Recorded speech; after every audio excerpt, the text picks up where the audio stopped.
Hey everyone. Today I saw a picture of a Sunday school class, and it's a recent picture, and the teacher's in the front of the classroom, and there's four kids sitting in front of them. I think it was four, and the teacher had a mask on, and the four kids all had masks on. I could only see the back of their head, but I zoomed in, and I could see the string around their ears, so it was obvious they had masks on. And I thought to myself when I saw it, how sad. And so I went in and I showed my wife the same picture, and her reaction was the same. I didn't tell her what I thought or anything. She just looked at the picture and said, "How sad." And I'll tell you at least why I think it's sad is in the church of the living God,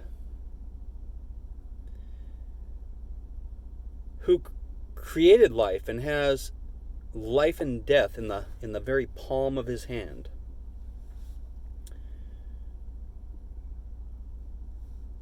who is the miracle worker and the deliverer, and who knows the number of our days, knows the very numbers of hairs on our head, who intimately knows us and loves us and cares for us according to the scriptures, will protect us and keep us. In a church that represents that they know this God, they're instilling fear in these kids. And to me that's really sad.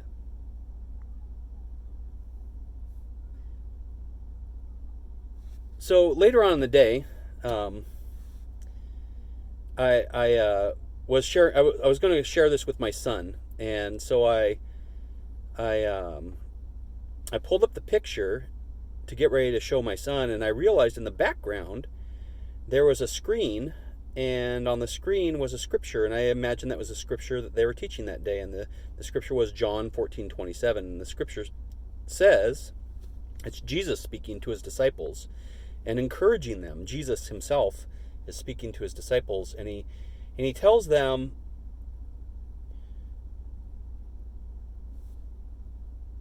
"Peace I give to you, my peace I leave with you." And then he goes on to say, "Let not your hearts be troubled, neither let them be afraid." And it struck me as very profound because I saw this picture and I felt the sadness that God would feel, I think, about his kids being ensnared by fear rather than being able to trust him.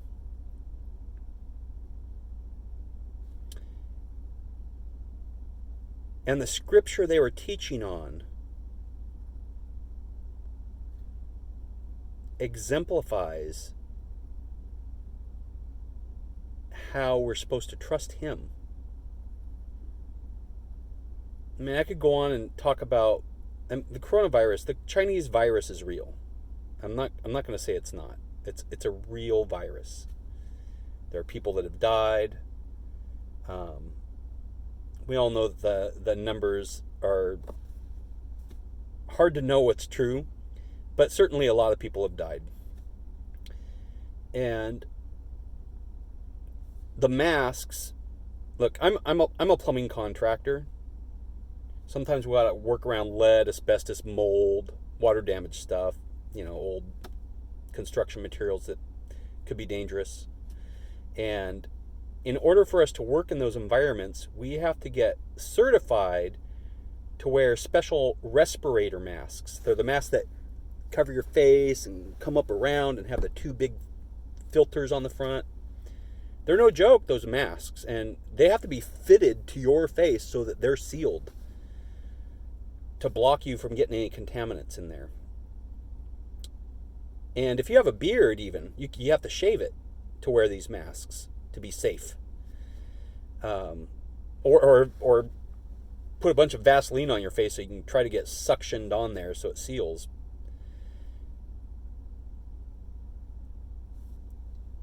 Those masks work. But these masks everybody are wearing, they don't filter anything the size of this virus.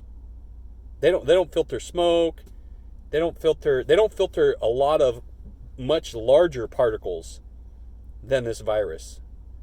Matter of fact, they don't filter anything. I don't know if you guys have seen, but there's pictures of people with these masks on. When they blow out smoke, it comes out the sides and the top. Your air is not being filtered by your mask. The droplets, it might be filtering, but to be honest, your droplets are only a minuscule part of the virus you would carry.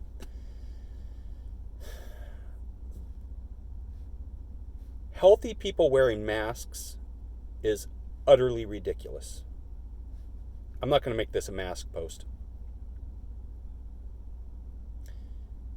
But it is about the church. And I would encourage church leaders to speak up with the other church leaders and talk about this.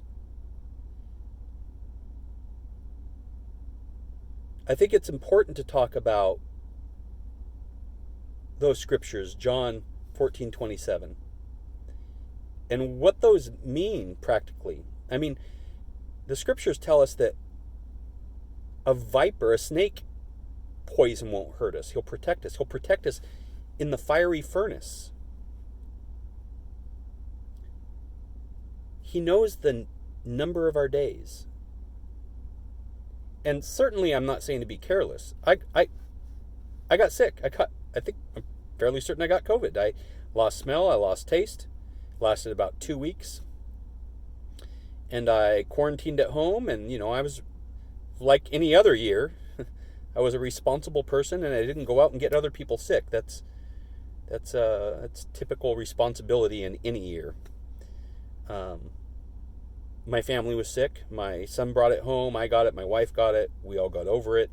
My son has asthma and a bunch of allergies, and we were worried, but it was no big deal for him. I'm completely aware this is a real virus, but it is not what the media's made it out to be. They've used this virus to instill fear in people and to see how much they can control people. The masks don't work. The masks don't work. And even if they did, it doesn't make any sense at all for healthy people to wear the masks. So what are they doing having us wear masks if masks don't work? And even if they do, healthy people can't spread the virus. Why are they making everybody wear masks? They want to see how much they can control. They're testing. Honestly, I don't think it's just the powers of the physical people in this world, but there's also spiritual powers that want to test these things and to see how much control they can get exerted over the people. Because we know there's things coming where they're going to exert full control. And I think the biggest part that saddens me is that there's so many church leaders. These are leaders. These are the people who God's called to be leaders, not worldly leaders. These are supposed to be the pastors of the church of the living God. And they are perpetuating the enemy's fear and control in their churches. And they're teaching the children to be fearful. And to me, that's extremely sad. God bless you guys. Don't be scared of this coronavirus or anything else if you know Jesus Christ. Love you. Bye.